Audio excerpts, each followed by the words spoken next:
മനസ്സിലായി. ഇതൊരു പെണ്ണ് കൊക്കയിലേക്ക് വീണ് ഒരാളെ രക്ഷിക്കുന്ന അയാളെ മേത്തൊരു വലിയൊരു പാറക്കല്ല്, പിന്നെ ആ കല്ലിന്റെ ഇടയിൽ ഒരു പാമ്പുണ്ട്. അതെനിക്ക് മനസ്സിലായി. ഇതിന്റെ അർത്ഥം തൊട്ടാണ് ഞാൻ ചോദിച്ചത്. അതെ, വാപ്പിച്ചോടെ വെറുതെ ഇരിക്കാണ്. ചെല്ലു, വാപ്പിച്ച് പറഞ്ഞു തരും. വാപ്പിച്ചി, ഈ ചിത്രത്തിന്റെ അർത്ഥം തൊട്ടാണ്? ഇതിന്റെ അർത്ഥേ അവൻ അറിയുന്നില്ല അവള് എത്ര സമ്മർദ്ദത്തിലാണ്, അവൾ അറിയുന്നില്ല അയാൾ എത്ര വേദനയിലാണ്.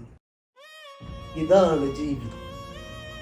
വീട്ടിലായാലും ജോലി സ്ഥലത്തായാലും കൂട്ടുകാർക്കിടയിലായാലും പരസ്പരം മനസ്സിലാക്കാൻ കഴിയണം.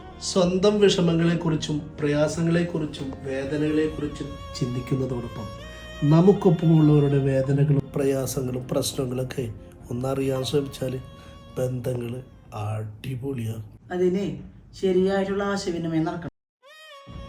മറ്റുള്ളവരെ കേൾക്കാനും നമുക്ക് പറയാനുള്ളത് മനസ്സിൽ വെക്കാതെ പറയാനും നമ്മൾ തയ്യാറാവണം. അപ്പോൾ ജീവിതം കളറാവും.